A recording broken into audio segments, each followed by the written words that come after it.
got to be careful. This little old lady got to be careful trying to squeeze around this setup. Kind of made myself a little tight here. Oh, but I made it right. All right, all right, all right, all right.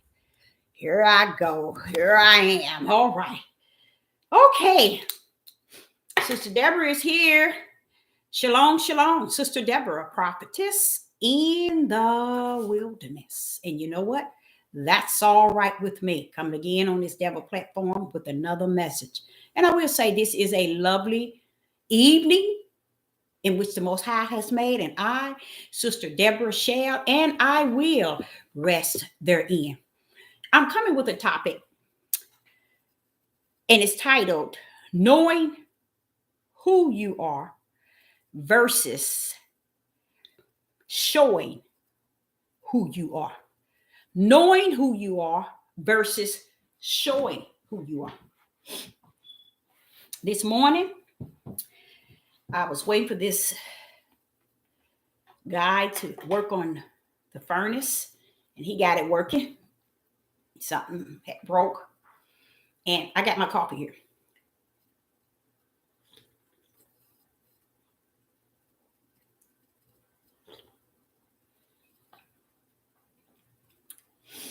And I couldn't wait till he leave. He left.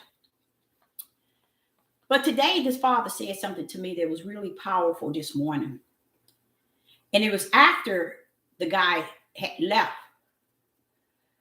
And at first I thought, well, wait a minute, am I in trouble? I thought that the father was really pretty much going to chew me out.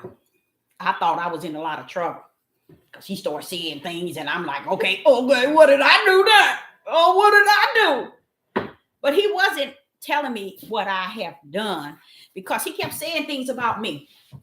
And I'm like, okay, yes. Yeah, I know how to do that. Yeah, I know how to do that. Yeah, I know how to do that. I know how to do that too.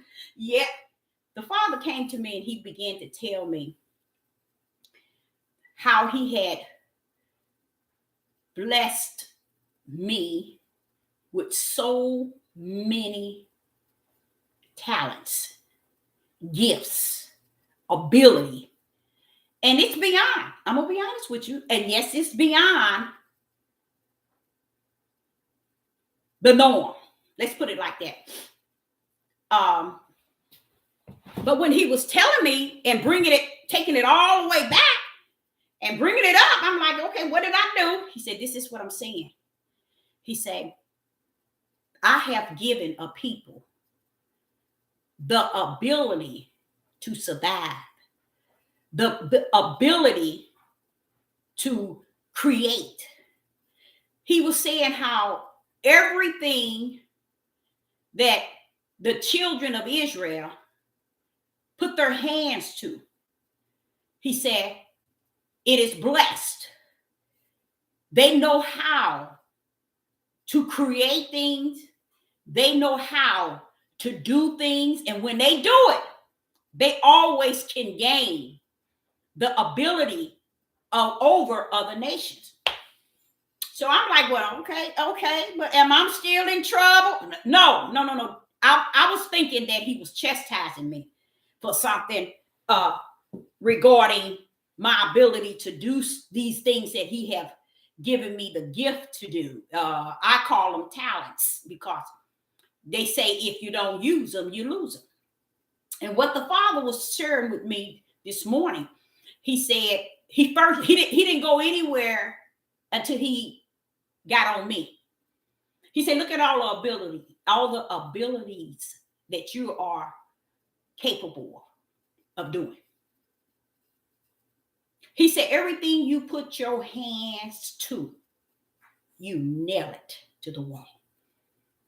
And I began to say, yeah, yes, but these are the gifts in which you have given me the ability to have. And he said, that's the point. Why is a people so high on who they are and not showing anything in the whole or overall of the action of what they are capable of doing and being. He was telling me, and he used me. And that's what threw me off, because he put me in the center. And when he did that, instant, I start to say, wait a minute now. You mean the children of Israel have abilities to do things like you have given me? He said he has blessed them and never took from them their ability to survive, to make it, to even to suffer, to endure. He has put those ability in us, and we running around thinking it's more important to know who we are and not show the action of who we claiming to be.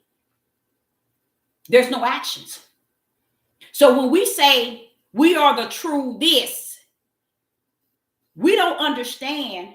Let me get this right, because I'm going to get this exactly the way he gave it to me. He said that we're so eager to say, well, we are the true, but we show no identity based on our action, who we represent and who we are. See, we're thinking, okay, the true Jews, that's just a nation, y'all, a people. And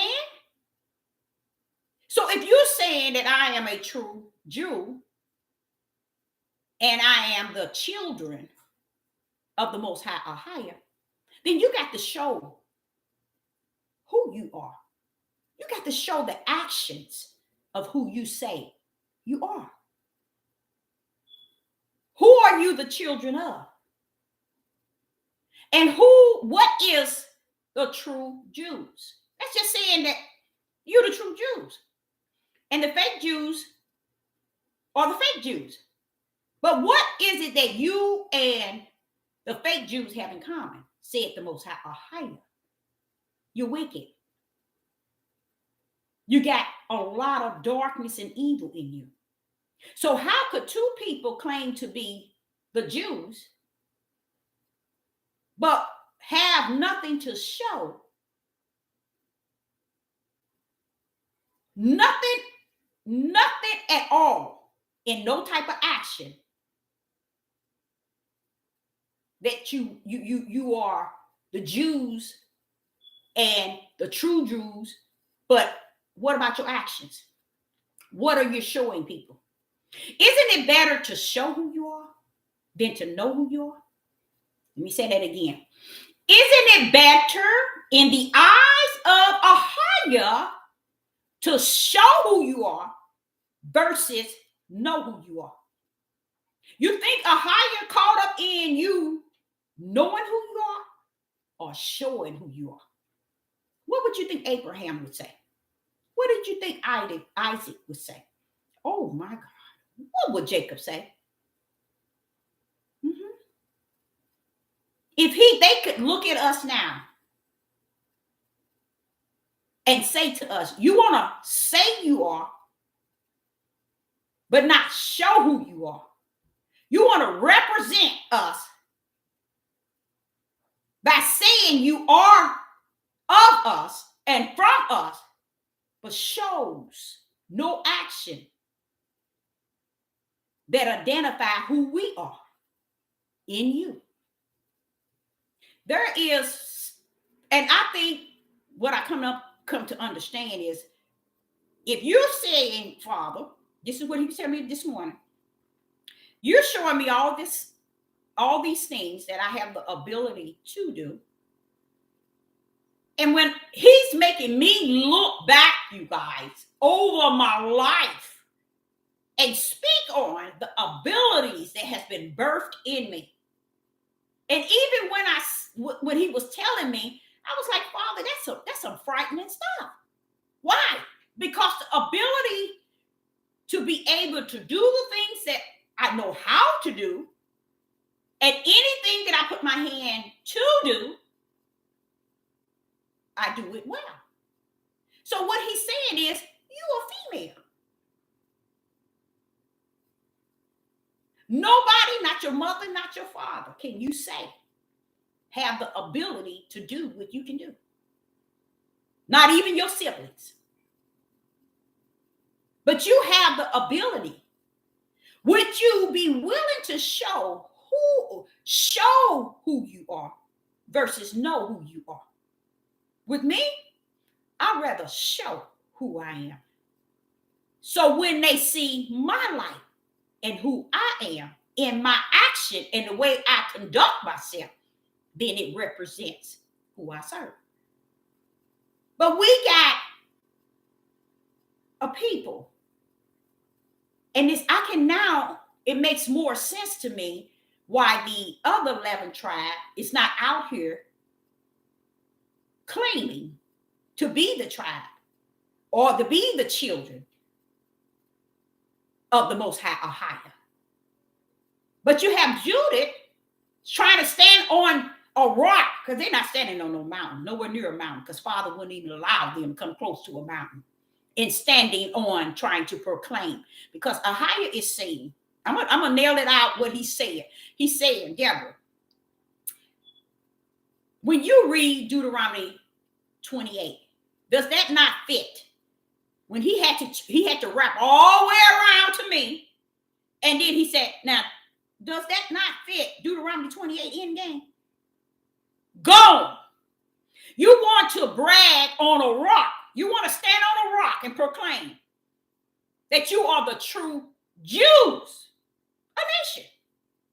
And they are the fake Jews of the synagogue of Satan. What's the difference? Your showing, your action is matching up evenly.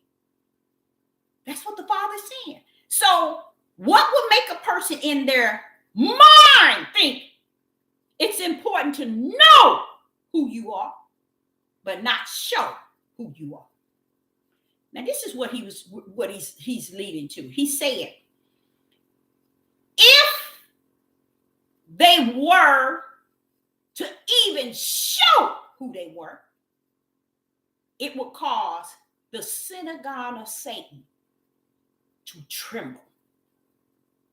The reason why the synagogue of Satan is not going to tremble, because there's no actions to show who you are outside of just wanting to know who you are.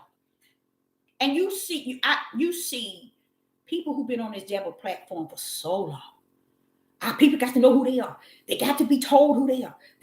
But yet no one's going on the highways and byways, Chicago, and New Jersey, Philadelphia, California, Kansas, Florida, not Mexico, Texas. Nobody is proclaiming to go on the mission to inform people who they are, because it's vain and vexed. Let me tell you why. It's worthless. What is it you're going to gain to know who you are and cannot show who you are? It doesn't make any sense. So we're going back to me again. The ability, and honestly, I have been overly blessed with abilities to do something and nail it. When I put my hands to something, that's just it. I nail it. Let me give you an example. I don't know if I told you all about this. I think I might have told you.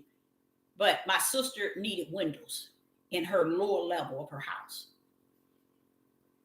Mom asked me to go over there to her house and wait there, because she had to go to work, and that since I was available to stay over to her house and until the man come and be there so he can repair it, and then I can give him the check that she put in the china cabinet.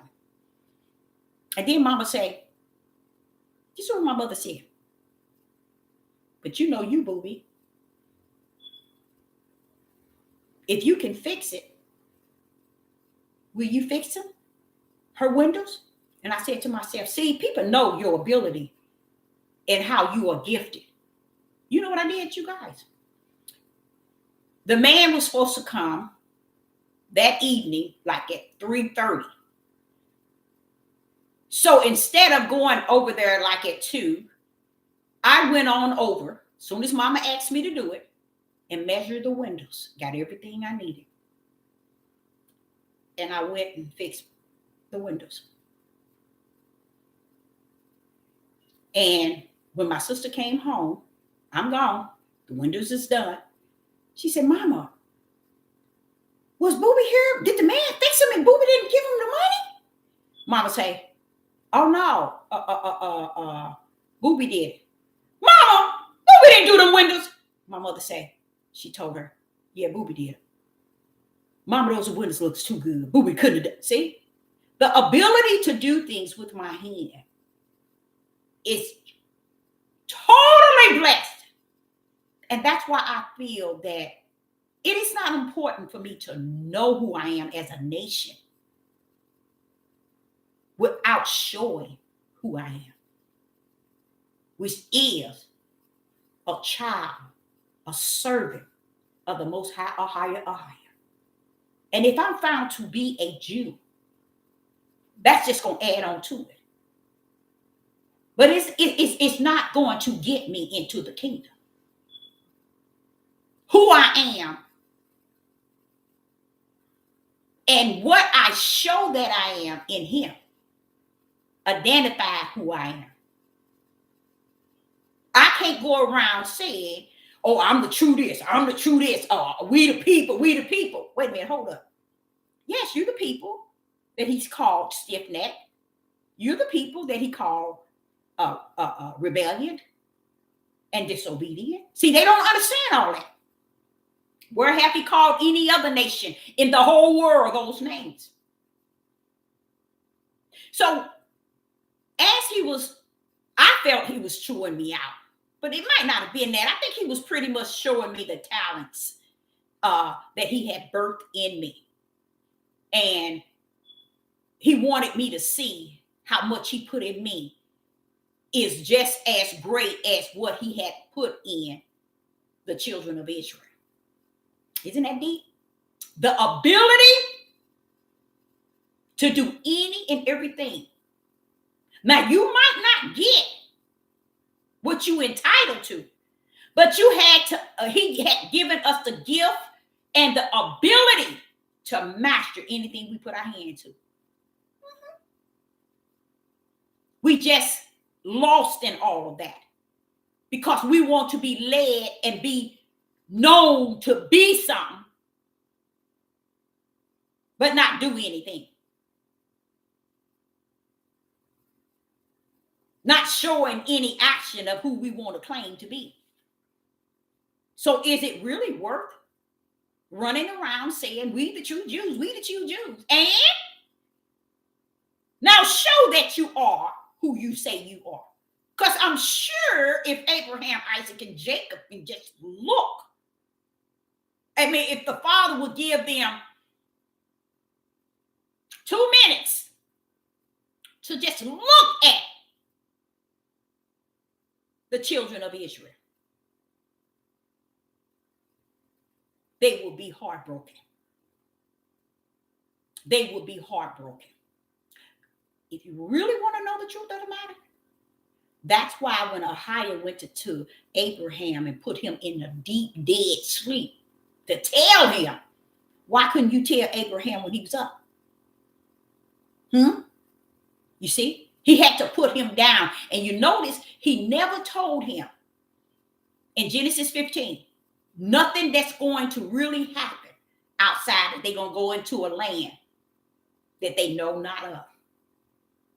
He never told them how wicked and evil they're going to be. How stiff-necked, rebellion, and disobedient. He didn't want to put that on Abraham because Abraham was the opposite of who they were. Because see, Abraham got the promise of eternal. They get the promise of the land. Abraham got the promise of the land, but he got the land so that it can go down to Isaac and Jacob and hit Jacob. Because the promise that leads to the New Jerusalem with the 12 gates on them, naming the 12 tribes, it's a sad thing. And I'm going to show you all that. I'm going to show it. I got it wrote out. It's a sad thing how it is a sad thing. Because the more I think about how the Father has orchestrated everything and has given us everything, and then when he say, Deborah, that's it. It's finished. I'm not coming. It all makes a lot of sense, and you embrace it even more, because it's like saying, I done gave them everything. I didn't even gave them my right hand power. I done gave them the lamb that was slaughtered to be the sacrifice for them. I done gave them everything. And then he turned around this morning and tell me that I gave them talents beyond talents. And the reason why he said that, let's use you for instance. That's what he did. He said, let's use you for instance. Sister Deborah had put on a roof on the house, gutters up, put in toilets. Reinstalling toilets. You see? Sister Deborah played every sports there is and was good at it. I remember when I first got onto track, it wasn't something I was wanting to get in, but I felt, and I did, and I'm going to be honest, that's why I know they were talents from the Most High, because it was never things that I was in love with. It was just having the ability to master anything I step into. Anything I put my hand into it, anything I get into, it was always a situation where I master it, okay? So Venus and Karen was the fastest runner. They had been running track for 3 years. And here I come as a freshman, and I said, I want to run track. I want to run track. I want to run track, you know. And I'm saying to myself, okay, this is what I want to do. I like this. I like this. But I used to be disappointed because the only way we trained was with the girls that had been there 3 years, and they were faster than we were. I had an issue with that. I said, well, I can't beat them. Never knowing. It wasn't for you to beat them. It's where you were to train with them. And guess what, you guys? After I trained with them for about a month, I was beating them. I was faster than they were. But see, I did not know that. I didn't like the idea of running with them because they were faster. But that was the only way I can be faster than they were, was to train with the best. And when it was done, Sister Deborah nailed it. That girl was gone. And it wasn't something that I really wanted to be in. I just stepped into any and everything. My whole life is a full testimony for any situation anybody have stepped in. I was just telling a young man today about how I was out of 360 applications to be the chef with the other chefs that had been there for years, and the first female ever hired, they hired me. I wasn't even trying to get the job. My mind has always been the challenge of stepping out to see if I can master. So what the Father said to me this morning, everything you went after, didn't you nail it? Where do you think you got all that talent from? I said, I know where I got it from. Father John, I know you gave me all that. I knew it. Because when my right hand was being destroyed, every time you turn around, my right hand and my right arm was being destroyed. Little by little, y'all. I mean, being totally destroyed. My whole arm came off, honestly, except for the tip in the back. I'm just saying, this is how the wicked one was going after that right hand. So one day I was coming back from the prison system. I was in Gumbo. That's the minimum prison. And the maximum was Clayton. And Annex was the women prison. When I was the swing person, the first woman hired for Pacific prison system.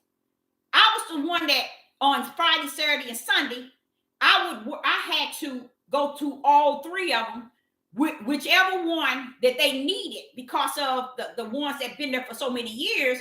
Whoever wanted a day off, I was that swing person that they hired. So I'm coming home on the highway, and I began to cry.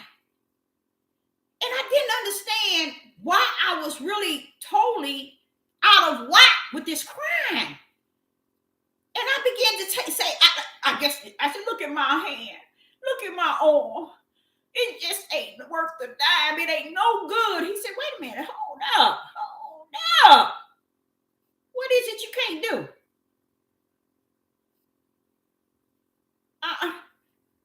You're working with a prison system as a chef. What is it you can't do? And I'm just crying and out of control. I said, look at my right hand. It just ain't worth the dime. It just I can silly, but I was in an emotional thing. And I think I was 30, probably 32. And I'm just crying and just, my arm is all messed up. And he said, well, what is it, Deborah, you can't do? He said, wait a minute, hold up. What is it you can't do? And then that's when he revealed to me something I never knew. And I was on Highway 270, long way from home, you guys, crying. And when he shared with me, he said, you see your right hand? Do you understand why your right hand and your right arm messed up? Do you understand why?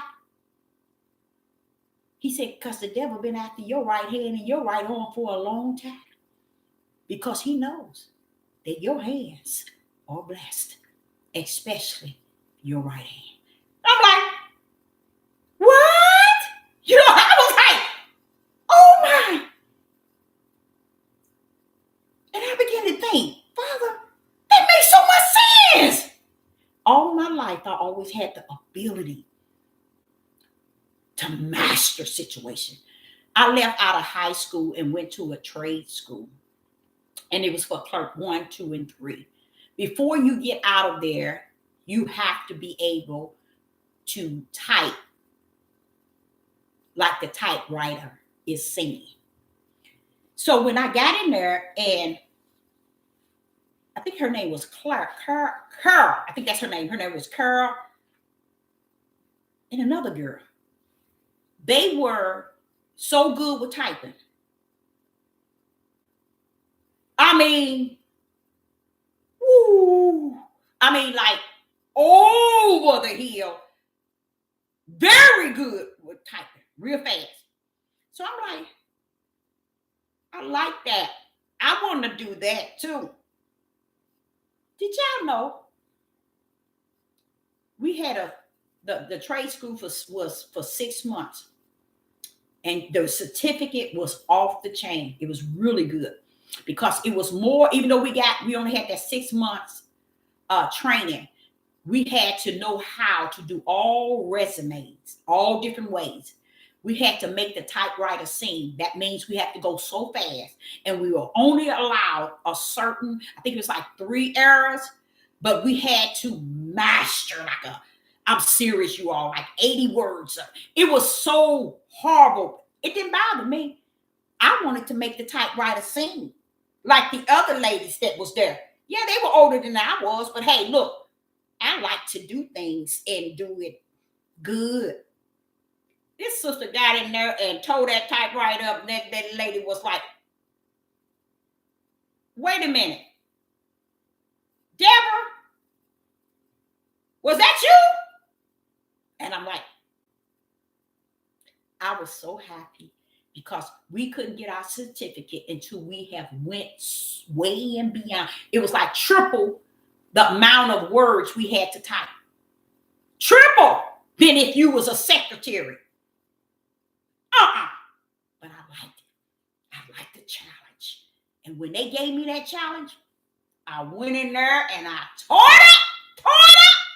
And I was good with shorthand. We had to know shorthand and the dictaphone. You know how you go into the courthouse using the, all. We had to master that as well. So all of that was fun to me. All of it was fun. And to Miss Almond, my mother, she was like a second mother to me. And she said to me, and she'd been knowing me since I was a little girl, she said, Booby, tell me. She was an elderly, and had known her for what? During that time, I was like, I think 6. And after I went to the trade school, I think I was like 19. And Miss Almond was with me up until I was like 36. But Miss Almond, she said, Booby, she said, yeah. She said, how is it that you're so good at everything? She said, I sit back and none of your siblings, your sisters and them have the talent that you have. She said, but you got an issue. You need to stop going out here doing all these things and not staying with it. She said, you got to love something, Deborah. You got to like what you're doing, you know?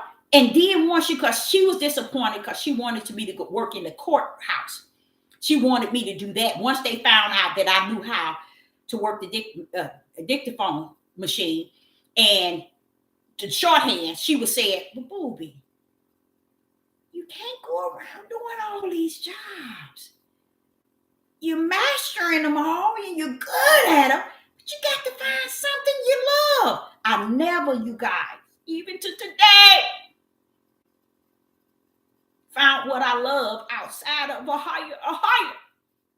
He's what I love. And I think he knows that too. I don't think he knows it. I feel he do know that.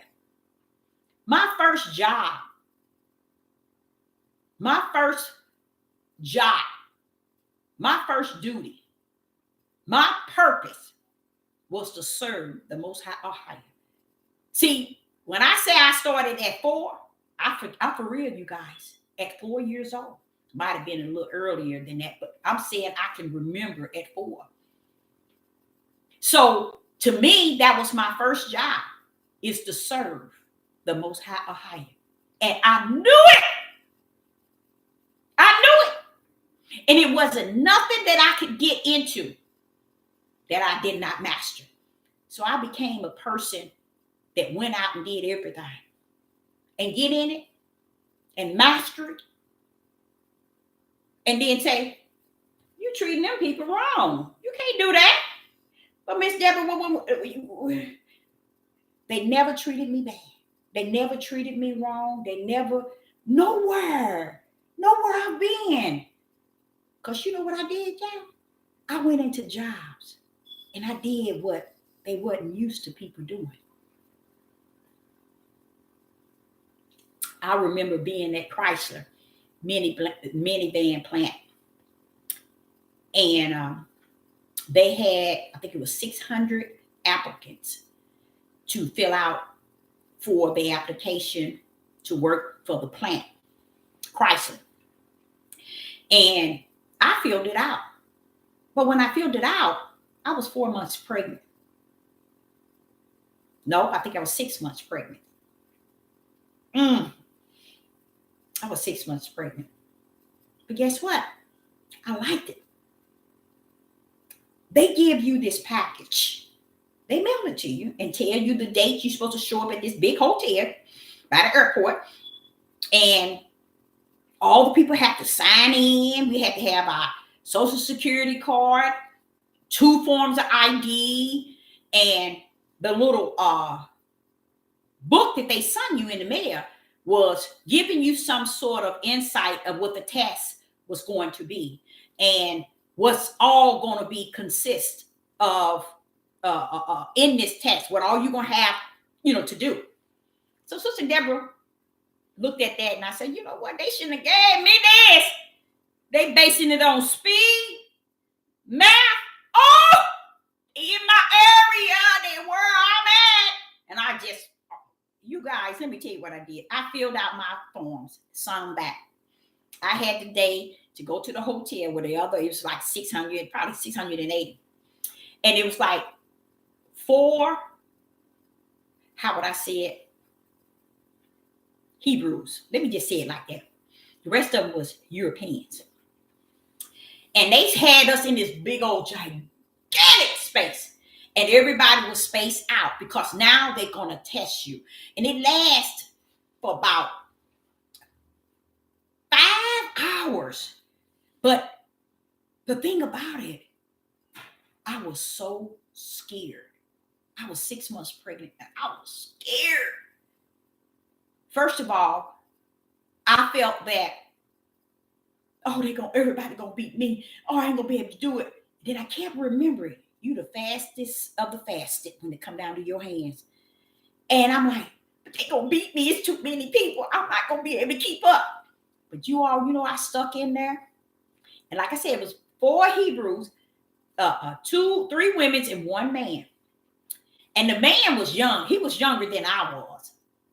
And the male, and the rest of them was white people. Majority of them was white men. But they were all in there, and it was like you would think they was, I don't know what, it would just seem like there's so many people. And they got in there and they did the testing, they did everything. But then they got to the other 2 parts that has to do with your speed, how fast you can do, and how you can remember. And now they stepping on Sister Deborah. I'm in there now. I know I got this made. So I get in there and I'm like, scared as a whip. I am scared. I am so scared. Because I realized, you know what it was too? It was so professional. The surroundings, the way they had us set up, and I was like, can I do that? Do you know? They say when you finish, hit the knob. Everything I finished, I came in with the second beat. Click, click. I was like that. Somebody said click. I said click. You know what I'm saying? And then they got on the speed. And the part of the speed was how fast you can take these things and move them in the right place. Let me tell y'all, this brother, I mean, even though it was 600, about 600, everybody was everywhere. And you could hear who clicked first. I heard that click and right back. I mean, his went click, mine went click. And I looked when I heard his, I looked up and I said, click. Did my last one. I came in the second. And I was like, did I do that for real? Did I do that? I knew I could do it. I knew I could do it. And you all, let me tell you, after I was finished, I felt so good. I knew I had nailed that, the whole test. I knew it. Even when I completed even every part, I knew I could. And when it was over, they told us how they're going to get in touch with us and so on and so on. So they hadn't got in touch with me. I said, you know what? I'm not going to bother them until I have this baby. I'm going to wait till I have this baby. And I had my daughter. No, let me see which one I had. Jonah. I had Jonah. And would y'all believe, after Jonah, it was about a month. Jonah was probably 7 weeks old. And at that time, I was breastfeeding. So I said, Jonah was like about 7 weeks old. And I said, I'm going to go on back and inquire why I have not heard from them. And I know I nailed that test. Even the speed and the memory speed. I remember clicking second. Because the brothers clicked first on both of them. I clicked first on the math. But he clicked first on the speed and the memory. The brother did. And I came behind him. But, and I said, I ain't going to say nothing. I'm going to wait a little more because I'm breastfeeding. And I just had Jonah, and I'm asking what was the problem. Jonah was almost 3 months. I called Detroit, where they headquarters. I'm in Missouri. I called Detroit headquarters. And let me show you how the Most High works. I called the headquarters, and I told them who I was.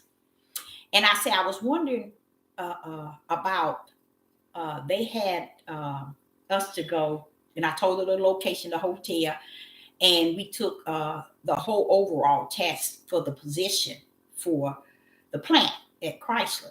And I know without a doubt, I nailed it all. That's what I told the lady.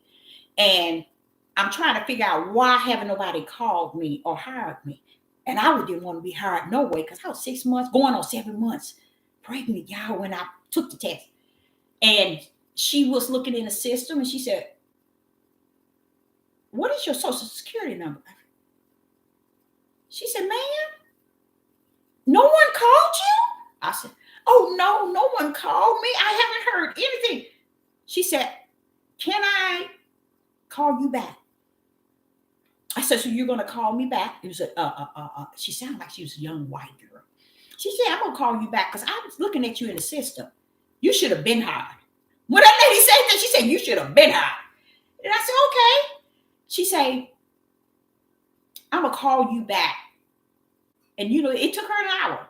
But when she called me back, I was shocked she called me back. Because I didn't think she was going to call me back. I was shocked. This lady she said, "Miss Brown," she said, "we have you in here as hired. You should have been hired." She said, "Your files are even down in the basement." I'm like, "Oh, yeah?" She said, "Yeah. So we need you to go to Fenton." That's the Chrysler plant personnel office. And we're going to fax everything to them. You should have been hired. I'm sorry you didn't get your call. I'm sorry. She just didn't know. The father had worked that thing out until everything was straightened out. Because like I said, I was breastfeeding, and I was still breastfeeding even after I started working, but still I was able to get back to the norm.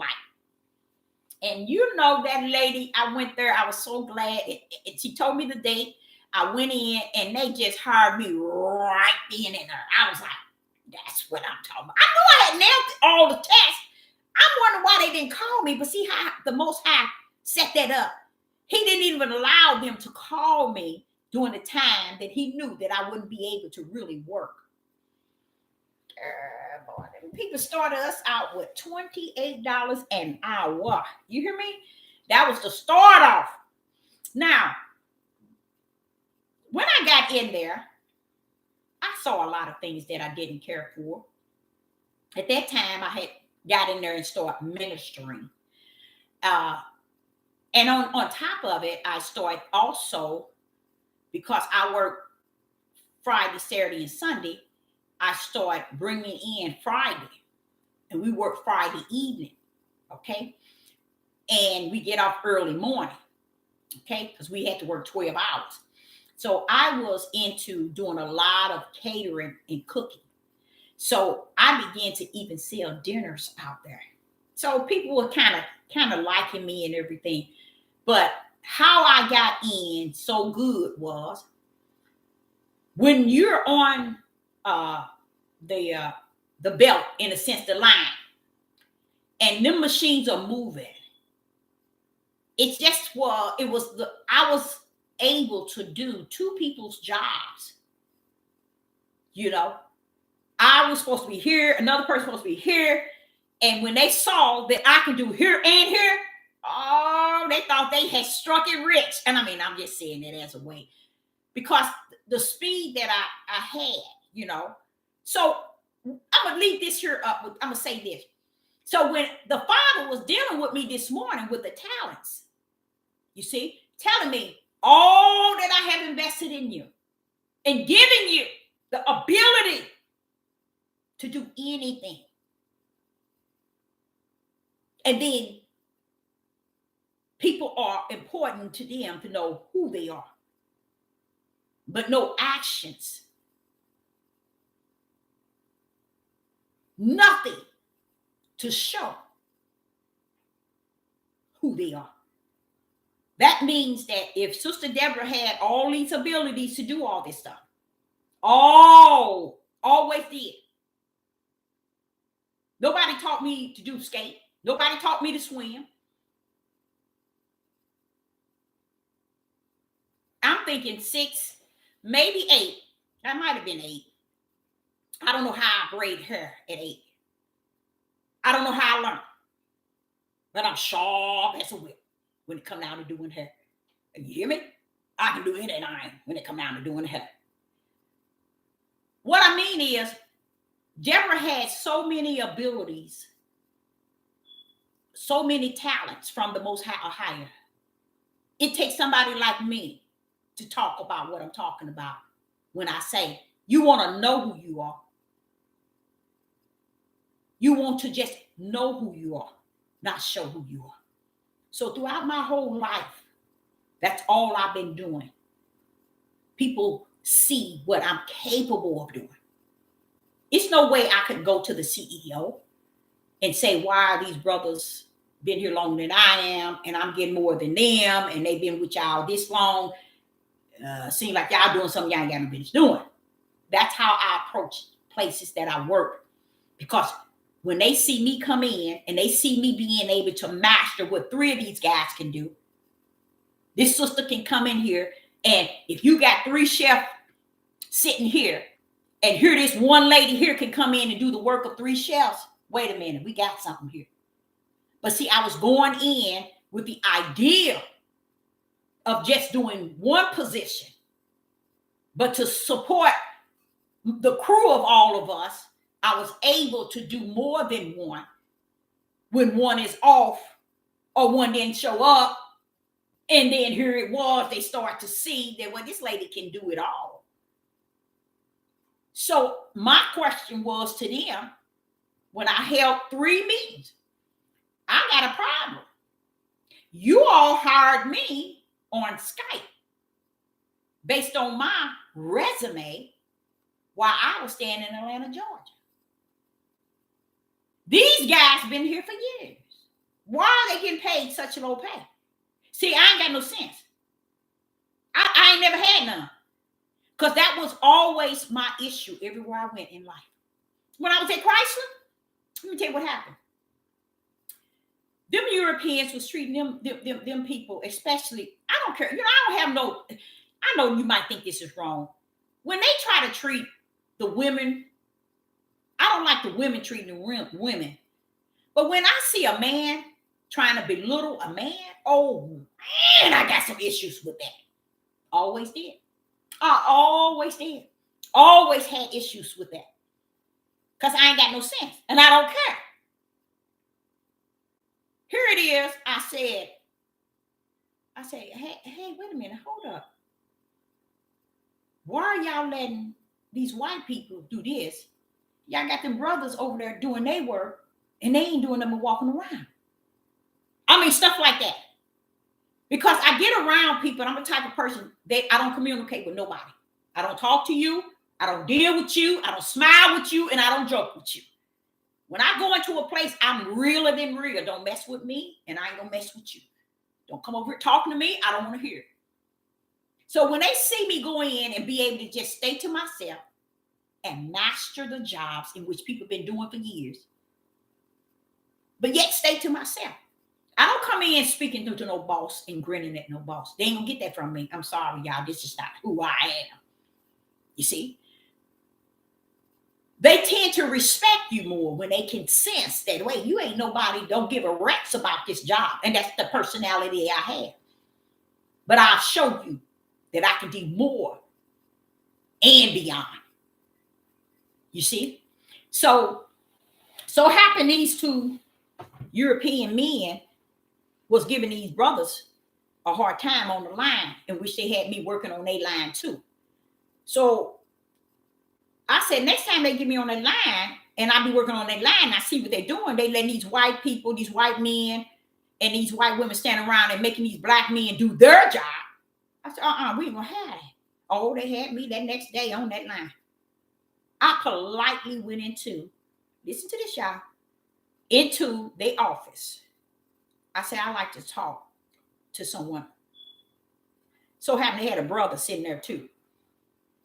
And they said, well, what, Miss Brown, you got a problem? Is there anything we can help you with? I said, yeah, I got a problem. How is it you got these white men and women walking around here and got these brothers here working and doing their job? How you gonna do that? And brother, you standing here, got your nerve to be standing here allowing them to do it. I just went into the office and did that. And I always catch people off guard. because they don't expect it to come out of me, because they see this woman come in here. She's been here a year and a half. She don't open her mouth. She don't bow to nobody. She don't eat with nobody. She don't talk to nobody unless she's ministering. And that's when they come to me. See, I wasn't a person to go to everybody. No, I don't eat with you. I don't talk to you. I don't look at you. I don't smile at you. Now, if you need some help and you want to talk to me, I'm here. That's what I'm here for. You see? Let me tell you what I told them. They come saying that they're not letting them not do anything, that they're going to place them somewhere else. I said, but you got them standing while the black people working. What kind of crap is that? I said, furthermore, I don't like the way y'all rumbling up in here. And I tell you one thing, I'm out. Oh, Miss Brown, wait a minute, what did we do? That has been my life. And I look back over my life and realize I ain't never been rolled up and fired. Only time I got out is when I said something to them about what they was doing to my people. All them years, all my life, every job I worked, it was what I saw them doing to a people. And see, they didn't want to lose me, because it wasn't so much that the ability to master the job of 2 to 5 people.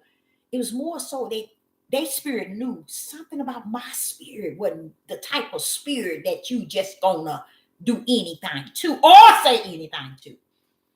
So when the Father is talking to me this morning, and I thought I was getting in trouble, and I thought he was chastising me about all the talents I got and trying to tell me I ain't doing this or I'm doing. What I was understanding as he was completing it and informing me is that, look, all that you have, I have given it to thee. And then he went on to tell me, like unto the Hebrew Israelites, I have blessed them with so many talents. They could have still done something while they in the land of their captives, because the ability has always been in them. It's been in their hands. Now look at me. And that's what he was saying. He said, look at you. You're a female. How long you always had these abilities? Everybody in your family will tell you, you done been everywhere. You done everything. It ain't nothing you put your hand to that you couldn't master. And I'm like, yeah, that's true. That's me. That's me. He said, so if I gave it to you, just imagine, I have given it to the Hebrew Israelites. They never took it and brought it forth. And that's what he went to telling me. They said they built this land.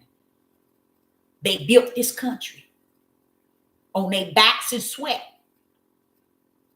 And then he began to tell me what I've been telling you all. But they can't even build a garden in their backyard. They can't even build a steps going down their house. They can't keep their community up. They can't cut grass. Because this here is gone, Deborah. They don't have the ability to see that they always had the ability, because I gave it to them. And then he was telling me, if you go back, this is what he said. He said, if you go back to Deuteronomy, he said, you can see all the things that I say you were going to do with your hands. You're going to be able to do this, and you're going to be able to do this. You might not get the wealth from it, but you're going to be able to do this. He was telling me, even in Deuteronomy 28, showing your ability was always in your hand. So how is it you're going to know who you are? But nothing showing who you are. You see? And he began to tell me how if the people would have just took out a little time to focus on themselves, just themselves, they would have realized that they had the power to make a difference in the land of their captives to one another. I thought that was so deep. And how he did it, like I said, he started with me. He started with me telling me all these talents you have and all these abilities you have, all these things that you have and you know how to do. Just imagine, I have given it to the children of Israel.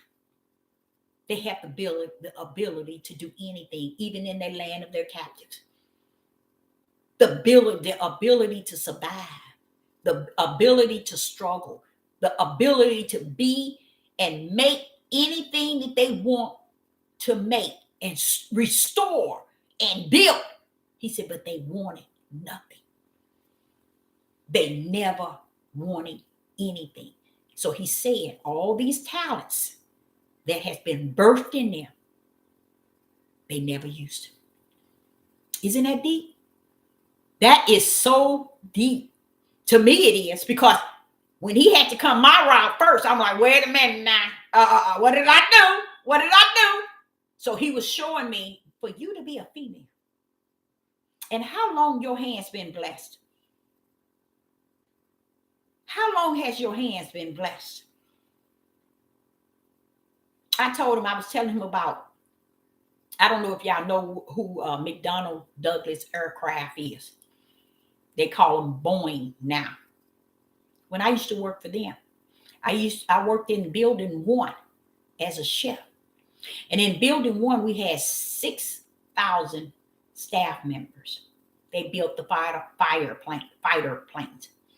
And when I got hired there, Sidney Lee became my closest friend, the best man I have ever met in my life. And Sidney Lee at that time, Sidney had to have been like 75 years old, and he had been with McDonnell Douglas Aircraft, which is now called Boeing, for years. And those Europeans loved them some Sidney.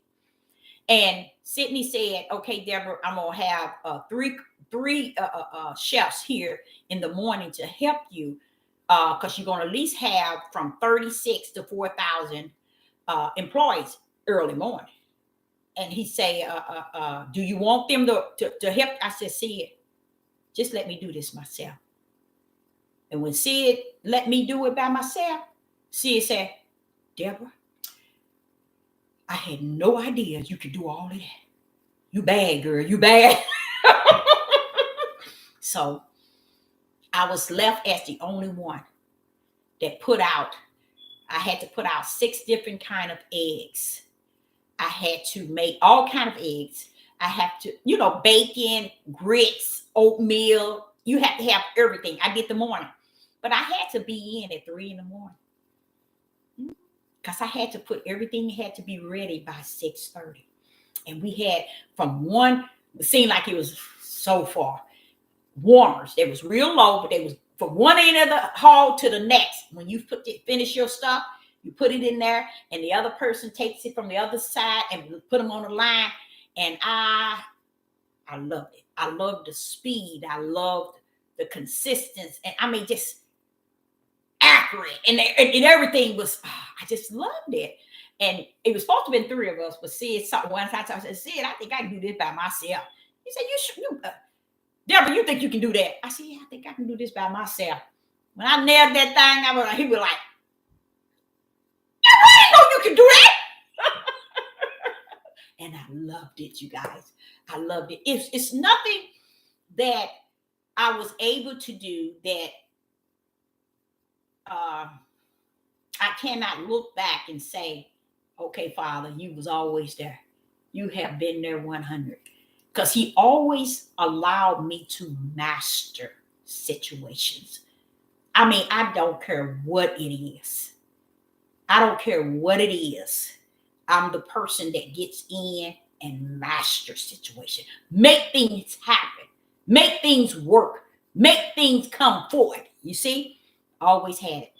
So the reason why I'm speaking so much regarding me, because I was the one he started with.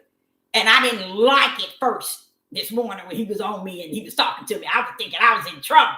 But he was trying to prove a point to me. And I said, okay, I'm going to do a video.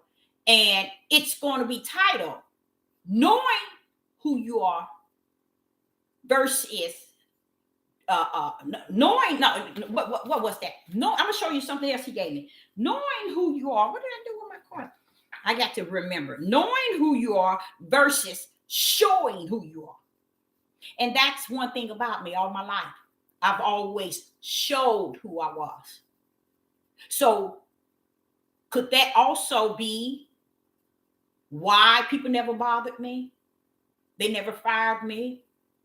They always looked at me up here, even above those who have been with them for years. They never come over there and say, well, we need you to do this, or you need to do this. You don't. No. I always was, like he tells me now, stay in your lane, Deborah. I always was a type of person that stayed in my lane. I always was. But don't come in it. Don't step over my lane. I don't care what you do. Don't come over here. So I carried myself that way as well.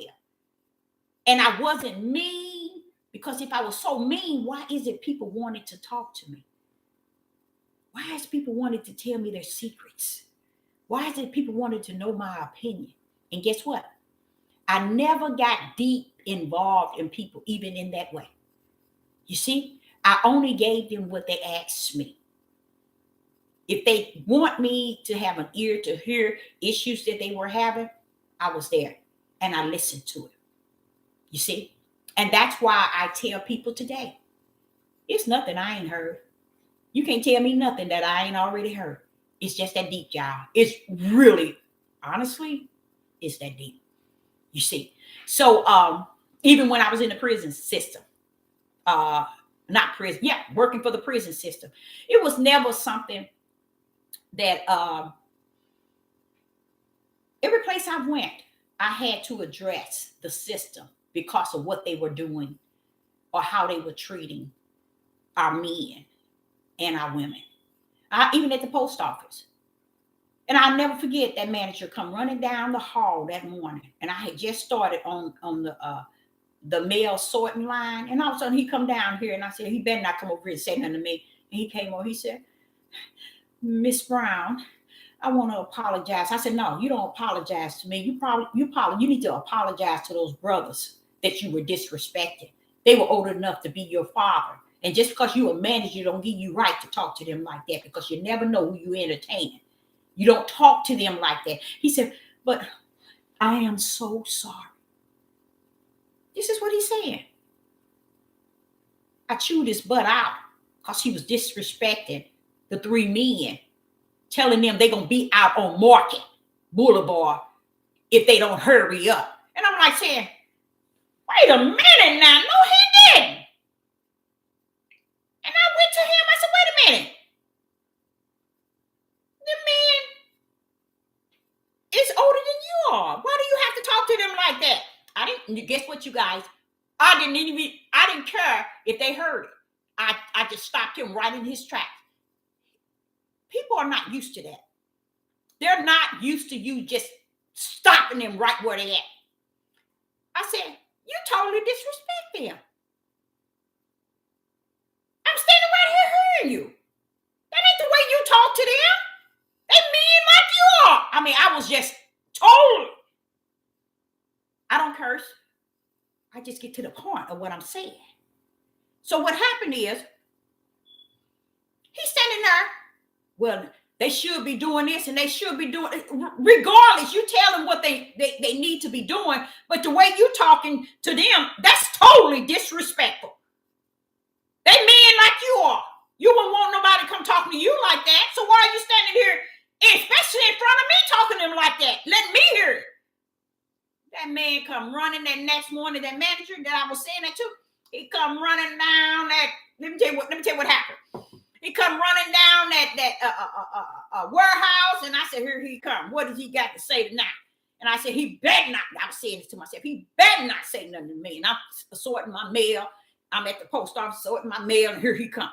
He said, Miss Deborah, Miss Brown. That's what he said. Miss Brown, I got to talk to you. He said, I am so sorry about what happened yesterday. I apologize.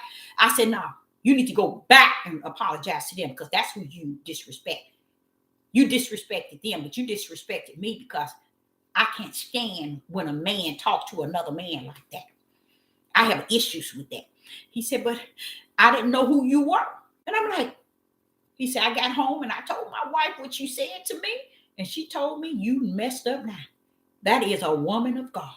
See, his wife told him, he said, she's a prophet. She said, his wife is a prophet. And he told him, you stepped into another prophet. You better get back there before you start working, and you better apologize to her. That's what he told me. I don't know how, I never told him who I was, but it was good. His wife told him. See, people thinking people have to know who you are because the way they see you. No, it's a spiritual thing, you guys. My whole purpose, my position is not a natural thing. And that's the problem on this devil platform. People taking the ones that are appointed and anointed and predestined in the spirit realm, they taking them as the false prophets and the liars and the wicked ones and the evil, because they don't have what a higher say they need to have. See, and what you need to have is two. You have to have the discerning spirit, which is a gift from Yah. The discerning spirit to be able to discern. And then if you don't have that, you have to have the Ruach HaKodesh that will tell you to try the spirit by the spirit. And what he means is try the spirit, don't mess with the flesh. That means don't come after people trying Sister Deborah by her flesh. Try her by her spirit. But 99.9 can't do that because they don't have what they think they have, which is the Ruach HaKodesh. That's why you have many of our men on these devil platforms portraying and speaking, we are the true Jews. And then you got the fake Jews, which the Bible said is the synagogue of Satan, saying, no, we are the Jews. But what difference does it make when both of you worshiping Satan? Somebody needs to talk to me. What difference does it make? So it leads me to this here topic. Knowing who you are versus showing who you are. That's a fight in itself, y'all. That is what you call a battle of war in itself. Because no one willing to show who they are. They want to run their ugly mouth and say who they are. Show who you are. Show what is invested in you by a higher to be something in him, not just a nation. This is why I know that we are, as a people, totally crushed in our minds. Because we're really thinking one way when he done laid it out always straight. It's straight the way he have laid it out. We take on the identity of a nation which has nothing. They take on an identity that was not theirs, and they the synagogue of Satan. But what difference does it make if you take on an identity and you're serving Satan? What is the difference? And you want to stand on a rock. I would say a mountain, but the Father said, don't say they standing on a mountain, because they ain't stood on no mountain since I know them. And a mountain is when you stand on it because now you're the light. You're proclaiming who you are. And then when they see you, they can say, truly, they are. You see? They're doing the works of who they say that they are. But you're doing the identical thing that the fake Jews are doing. So what is it you're fighting for? Really? Come on now, somebody need to talk to me. What are you saying that you're the true Jews, fake Jews? What's the difference? You all serving Satan. So somebody needs to talk to me. What is the difference? It doesn't make any sense. It shows that one of them, it's gone here. Totally. Because there's no way I want to know who I am. And don't show who I am. I have did that throughout my life. And when you're able to show who you are hated for his name's sake. Because they see who you are. And they see what you're capable of doing. Truly, you cannot hold all these talents and gifts and abilities without being somebody in him. You see, showing who you are versus knowing who you are. That's a fight. That's a war in itself. That's a battle in itself. It is a battle in itself. Even everybody on these devil platforms, including devil. We on this devil platform speaking a higher. But are we showing the works of a higher? Come on now. Are we showing who we are versus saying and knowing who we are? So I'm going to cut out on speaking about who I am. My job has always been to serve the Most High or higher. I have to be able to show who I am versus say who I am. But you notice Sister Deborah don't claim to be all of that. I always let you know I am the servant of the Most High, a higher. I am a prophetess in the wilderness. I always was a type of person that gave him the glory and the honor and the praise. He said, seek ye thee, me, Deborah, and all shall be added. I am what you call a living witness that I have been added many of talents to survive on this earth. I think about being in situations where not even having anything, but you wouldn't know it. No food, no place to say this is home. It didn't matter. Guess what? I learned something to where if anything happened in this world, anything, I know how to survive. 99.1 trillion wouldn't know how to survive. But because Ahia has taken out that opportunity to show me how to survive, how did he do it? First, he taught me how to live your daily bread. Oh, that's a job there, y'all, but it feels good. It's sweet. It really is. Father, I can't complain. It's really sweet. How to live your daily bread. Why? Because he knows it's going to come a day in which he has orchestrated my life to run into that day of that hour where those times are going to be before me. And I tell people, you count it a blessing to be prepared for what is before us.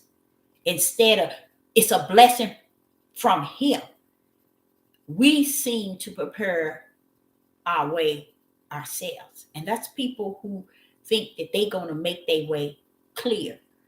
But the way of a higher is not going to be made clear. You see, he already said it. It's going to get worse before it get better. And better is only one way. When we reach the New Jerusalem. You see? So this is what he gave me. He said, there are people who claiming to be the true Jews. So they focus on knowing who they are. And they have a problem, a very evil, wicked problem of showing who they are. And how can you do that? Just like Sister Deborah been telling y'all about me. I can tell you what all I did. But you know what? I got people that'll tell you and vouch for seeing what I've done. And that's the blessing. And you know what the sad part about it though? I was talking to someone the other day and I said, what's the sad part about it is people don't know your ability of who you were and who you are until you're dead and gone. Why is that? Why is it people really don't focus on who you are until you're dead and gone, and then they begin to remember? It's like a light come on and say, oh, I remember this, did. You know? And I sit back and I think, as long as it's in my bosom of my Father, as long as it rests in the bosom of my Father, I could care less how one says it after I'm gone. But I know why I'm living, they already know. I remember my nephew said something that I didn't care for him saying.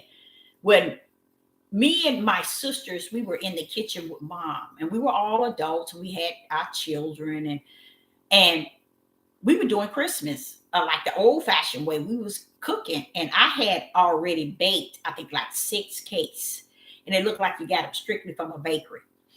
And I was in the kitchen, and my sister and all of us were talking, and then my sister, oldest sister, her son came in, and he said, we were all talking about taxes, and I was telling them what they need to have in if they wanted me to do their taxes, and so on and so on and so on. And then my oldest sister's son said, "Mama, why is it Booby know how to do all kind of things?" That's what my nephew said. He said, "Mama, why do Booby know how to do all kind of things?" My sister said, "What do you mean all kind of things? Because she can do taxes. I can do that too." And knowing she can. And let me tell y'all, I'm gonna tell y'all, it's a beautiful thing to really be up under the Most High and know that's who you up under.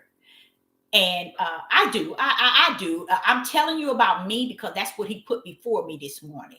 And he was wanting me to understand this is the reason why he's finished. He's saying that you see the mindset wanting to know who they are, but not showing the world who they are. Why? Because Abraham, Isaac, and Jacob would be proud if you were showing who you are versus knowing who you are. Because it's not hard to know who you are, but it's a job to show who you are. Because what is happening, they can say who they are, but they couldn't show who they are. Because it'll show what has been shown does not represent who they say that they are. When they talk about Abraham, Isaac, and Jacob, the world says, you can't be connected to them because your actions shows that you have no identity to who they were. And Sister Deborah going to tell y'all a mystery that you don't know. They have no identity to Abraham, Isaac, and Jacob. Abraham, Isaac, and Jacob were the seed that were brought down from the heavens. Are some of their seeds, their bloodline seeds, are seeds from the heavens? Yes. But nowhere close to the near of the way they are orchestrating it in the minds of those that Ahia said was going to be destroyed. See, people don't understand. Your own nation is playing on your weakness because this is destroyed, and they playing on this here. Because when they sit here saying, well, we are the people, let's argue, let's fuss, and let's fight, let's stand on the rock and proclaim, we're the people, but you don't see them on the highways and byways. Because they can't stand their own brother. They can't stand their own sister. So how is it they're going to go on the highways and byways into different states telling people, or different country telling people, or supporting one another so you can go and try to tell all the people they are true Jews? Why is it you all not doing that? That's what the Father is telling me in this message he was giving me this morning. They want to say who they are and not show who they are. And this is what the world is seeing. They ain't seeing no action of who you say you are. But you say, and you want to stand on a mountain and proclaim you are, but don't want to show who you are. Because Abraham, why is that, Deborah? Why is it so important to show who you are versus knowing who you are? Because Abraham, Isaac, and Jacob showed who they were without even knowing who they were.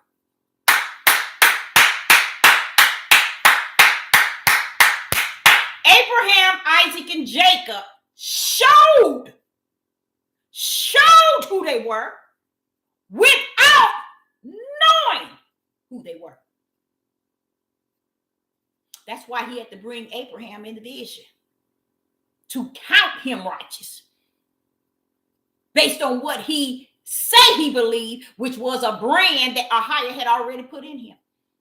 Once he counted him righteous, baby, you in there. Why? Because I have already branded Abraham and Isaac, Deborah. I branded them with righteous belief, faith. He had branded them already, and fear. That's why they felt the way they felt about him. Because they were branded from the heavens to come down here. You remember the seeds that were sown in 4 different locations and only one had the soil? Those were the true seeds, y'all. That was Abraham, Isaac, and Jacob. They were one of them. Now, in the house of Israel and the tribe of Judah, are you going to have some of them being the seeds for eternal? Yes. He's going to have 144,000. And they're going to go into the gates in which they are today, the nation in which they are in. I mean, they're going to go into the gate where Judah, okay, Benjamin, you see, they're going to go into the gate that has the names in the heavens. But who are these going to the gates? The 144. So this is what the Father was explaining to me, even in it. We're still on the fact that knowing who you are versus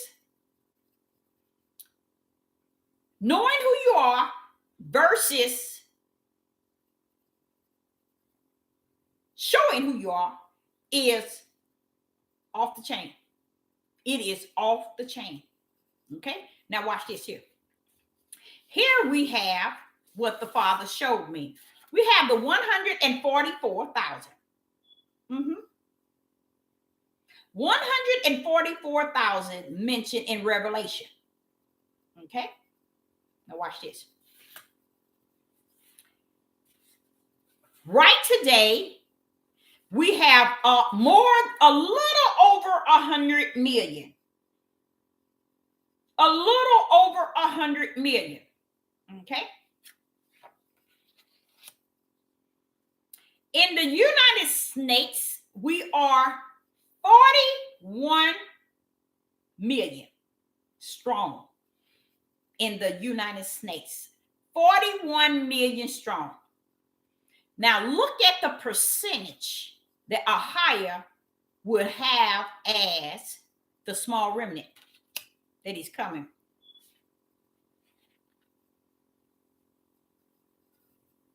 That's deep. That is deep. That's not very much at all. That's why when we get on this thing thinking that the percentage is so high because they're saying 144,000, you got to think 144,000 from thousands of years all the way up until now. What do that look like? Now, if this is how many of us on the earth today, 100 million, give or take, maybe 110. Okay? And this is how many of us that's here in the United States. Okay? Now, the percentage of 144 in 1 million of how many of us that's here, 144 is what percentage of 100 million?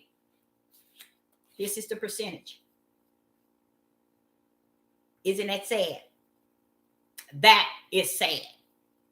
So that leads me to realize that everybody running around trying to master who they are and have not realized that who you are have been shown through your actions and how you conduct yourselves and how you worship and how you truly serve in righteousness, in belief, in faith, and even in the fear of the Most High. That identifies who you are. You see? So while we're thinking this thing is about we the true this, look at the word you got on there. We are the true Jews. True Jews. You're talking about the flesh. Abraham, Isaac, and Jacob would be turning over in their graves to know that we all are conducting ourselves and have conducted ourselves that led us to where we at today. Because see, Ahiah told him in the vision, and a knocked out vision, but he didn't tell him why we were cursed. And I thank the Most High for not allowing them to actually know why, him to know, because it wasn't something he needs to be meditating on. He was the seed of the promise of eternal life. You see? And people don't understand this. The promise of the land is not the promise of eternal life in heaven. Just because you got the gates, the 12 gates, those are only for the select ones of a small remnant. It is not what people are thinking. So you're going to lose here and you're going to lose out in the eternal, because Ahiah have sent so many and left that book for you to study and left his ruach for you to tarry for and wait. And what happened is a people went on, said, we don't want that. We don't want what we can't see. We are known to have our own God. We like to idol. We like to worship idol gods. We like to worship what we even can't see, but yet we want to believe that people can be our God. And we have trust in all these platforms on this, the devil's platform, to be representing our connection to the Most High Ahiah. And he's saying that that's on us. We chose this. We chose this. So because we chose this life, that when I say chose, to continue to want to serve that which is blinding us and not allowing us to understand anything in the light, nothing in spirit and truth, just words of deceiving by a multitude. So the question rests again, knowing who you are versus showing who you are. And he said, because he said it is finished, and because they are to destroy us, destroy until we are destroyed, until we are destroyed, until we are destroyed, until we are crushed and destroyed throughout Deuteronomy 28. That's the end game of it. The end game of what, Sister Deborah? The curse. This morning was trying to show me, as a prophetess in the wilderness, you see all the gifts I put in your hands. You see all the talents I gave you the ability to master. I didn't just do you. I did many. And they don't want to display their ability to be great in what I have instilled in them, because they're more invested in being stiff-necked, rebellion, and disobedient, and whoremongering, and thinking those things are righteous to sit in and to stand in and to act in, and still yet say we are the true Jews. What does that mean? What is that saying? What does it gain you? Because it's not the eternal gift to the New Jerusalem. It might be a chance to to go to the promised land. And then who's to say? He still say he's coming for a small remnant then. So I think that we as a people, we need to learn to go in a heavy repenting. We need to go in and repent that we never thought about, or we never desire and haven't desired. We need to go in a form of repenting. And you're not going to find it because they're so busy trying to prove who they are to the people who already know who you are. But that shows you that something is gone. The tribe of Judah, they don't know that they are destroyed here and can't see that you're battling a losing battle. These people knew who you were. If they didn't, now let me show you what the Father said. He said, Deborah, if the fake Jews did not know who they were, how did they take their identity? And what identity would that be if they don't know that you are the true Jews? And you standing around telling them that we are the true Jews and you're not. And they said, so what? We know you're the true Jews. But we done took your position and you ain't showing you were nothing. You're still the same way you were on the promised land against your own creator who called you his children. You're still disrespecting your own Father in the heaven.